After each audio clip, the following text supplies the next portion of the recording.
What's going on, guys? This is Warfield Lee bringing you guys another video. So for today's video, we're going to be talking about what it takes to be a mentor with May Trucking Company. So stay tuned, I'll be right back. Hopefully you guys like this video. Let's go.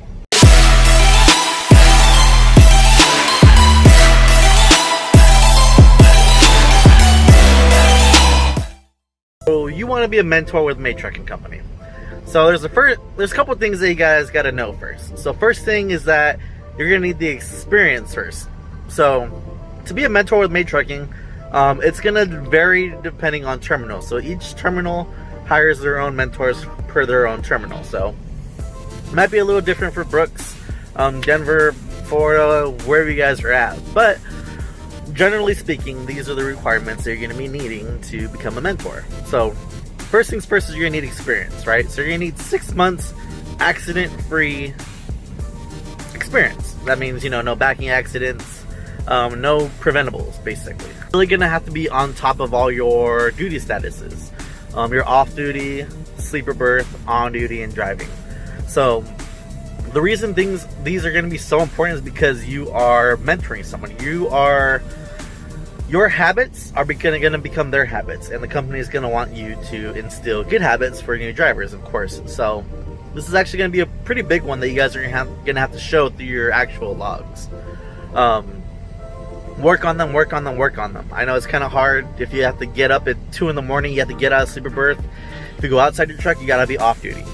If you're fueling, you gotta be on duty. Pre-trips, post-trips, gotta be on duty. No hours of service violations. Not be late to loads, you can't refuse loads. And I mean, the whole point of this company, the only thing that they can sell is us being on time. The only reason somebody would choose us instead of another trucking company is that we'll be on time, and that's we have a reputation of being on time every time. So you have to instill that into your new drivers, that you have to be on time every single time. If you don't have a history of being on time, they're not going to have you be a mentor to somebody that's not going to be on time as well. So you got to be on time for your loads. You can't be denying loads or anything like that. So you're going to have to follow the routing. So May Trucking actually gives you your routing.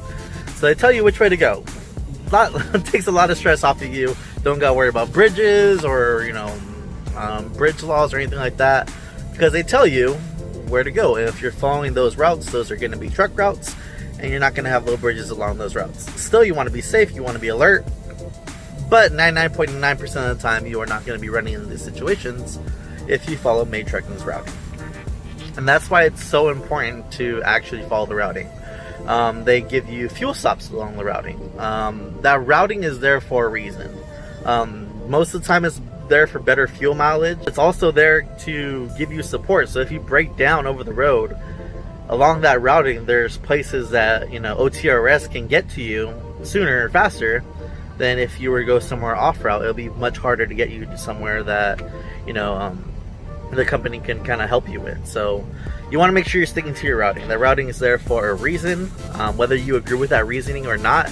If you want to be a mentor, you got to be able to follow your routing, and the company wants to see that, and they're going to want their new drivers to be able to do that as well. What is it that approves you to be a mentor, right? So once you have all these requirements or whatever, once you have your 6 months of experience, accident free, very first step will be to contact your DM.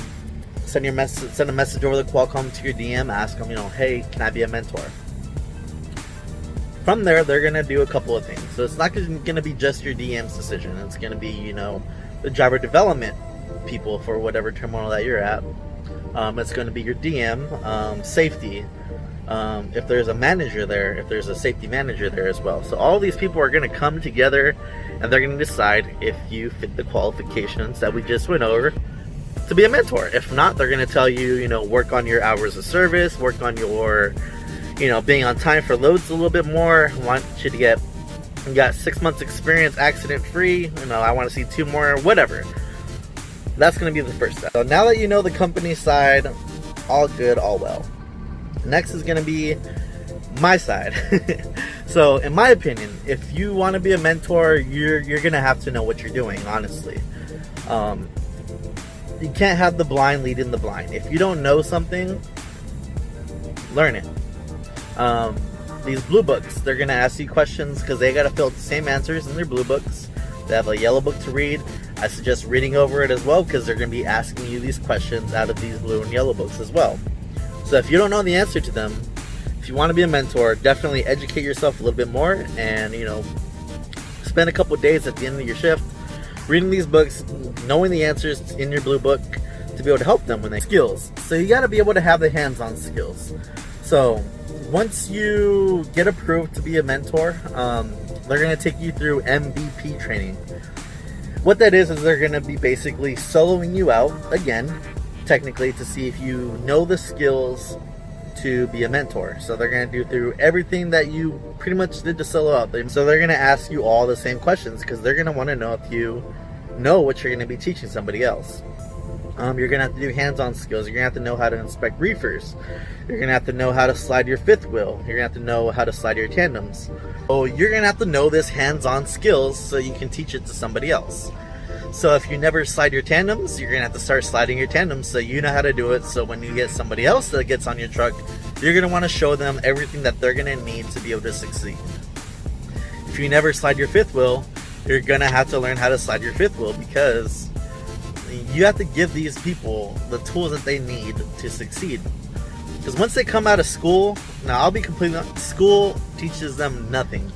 I mean, you get how to do your pre-trip, you kind of learn the parts and stuff, but when it comes to driving and backing and hands-on skills, you don't learn anything in school really. So when these guys are coming basically fresh out of school, they go through orientation, they go through a couple of little backing course, horseshoe stuff, things like that. They're coming in with very little to no experience at all. So you're going to have to be patient with them. You need patience. Somebody can't back it in one shot like you can. That's no reason to be upset at them, feel disappointed in them, or anything like that. Work with them. Advice I can give you is, if you want to be a mentor, is teach them how to run, right? So once they are by themselves, you want to set them up for success. Maybe trucking, you want to hit your 10,000 miles. If you're getting 8,000, 9,000 or whatever,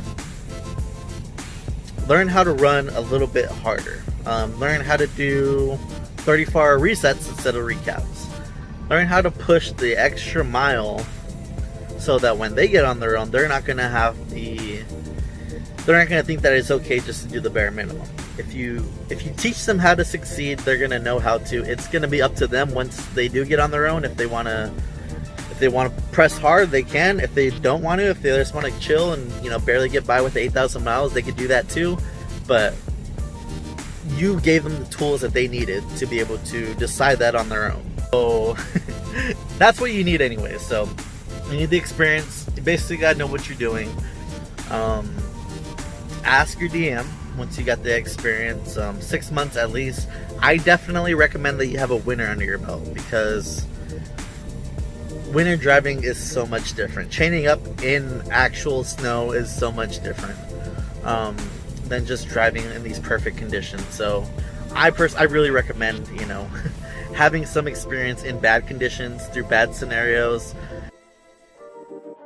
Let's talk about the benefits, right? So what are the advantages of being a mentor? First and foremost is going to be, you're going to have an impact on somebody else's career. So once they go through, their CDL school, whatever, they learn very little. Once they get hired on with the company, they go through orientation, they kind of learn everything in 3 days. So, I mean, it's a lot to take in 3 days. So when they're with you, it's really your job to kind of show them, expand on everything that they initially learned and teach them from there. So first thing is that you are going to be the biggest impact on them for the rest of their careers. So keep that in mind. If you want to help people, this is going to be excellent for you. Second one is going to probably the most common one, unfortunately, is going to be the pay. Yes, there is incentive to mentor somebody. You start off at an extra 10 cents per mile when you have a student with you, or a flat rate 20 cents, or excuse me, $20 per day. So there is incentive, and you do get raises based on either length or performance. I'm not too sure how they give you raises as a mentor. I don't know if it's performance based or if it is experience based, but you do get raises. So you start off at 10 cents and you can max out at 15 cents extra per mile, which is If you think about it, you're starting off at 38 cents per mile. A 10-cent raise is literally a 25%, salary raise, just that alone. So I mean, there's a lot of incentive to do this.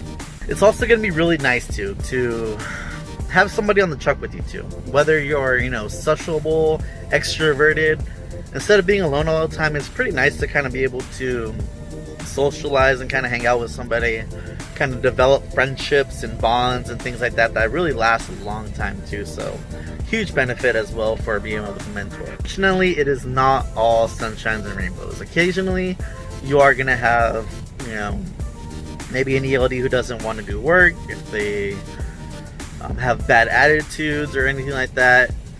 It does happen. Out of the year that I've been mentoring, I have probably 2 ELDs that have been pretty rough to deal with, but the majority have been amazing. But once in a while you will get one that maybe won't listen to you, just does not want to learn, things like that. So be prepared as well to take that in stride as well. The opposite, maybe you're introverted and you don't like people around. Having somebody to kind of share your livelihood, these are very small spaces, so you're not going to get along with each other all the time. Especially 2-3 weeks with each other, you might have differences of opinion. Maybe you guys talked about a sensitive topic and you guys had different views or something that might cause some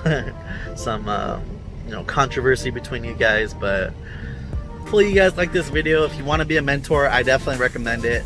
6 months experience minimum, in my opinion. Accident free. Gotta be on top of your hours of service, off duty, on duty, sleeper berth, driving. All of those have to be accurate every single time. You gotta know how to check in the shippers, do your paperwork, your life of the loader. You're gonna have that down. Knowing how to fuel at our facilities and different pilots. Everything that you have to solo out on, you're gonna have to know. You don't have to know it perfectly when you first start. I mean, I was really bad at backing when I first started being a mentor, but being outside, being able to see the angles, really helped me become a really good backer actually too. So you get better at your job teaching it, ways to actually learn something. You can read it, write it down, but probably the best way that you can really learn something is teaching it as well. So you actually get really better at your job by teaching other people how to do it. So you're not going to be perfect at first. Don't be too hard on yourself. But just come in with a positive attitude, with some patience. Know that these guys are going to know the very bare minimum when they come in. And just know that you're the first impact that they're really going to have on the rest of their life in this career. This career has a really high turnover rate. You don't want to see people leaving. So you want to kind of do as much as you can to kind of make it as comfortable for them. At the same time, you want to challenge them as well. Hopefully this video helped you guys. You guys know the deal. Leave a like, comment, subscribe. If you're that one person that's following me around, leave a dislike, leave 2 dislikes. I don't care. Just thank you for the views. I really appreciate it. You're actually helping more than you think you are. So much love. God bless you guys. See you guys in the next video.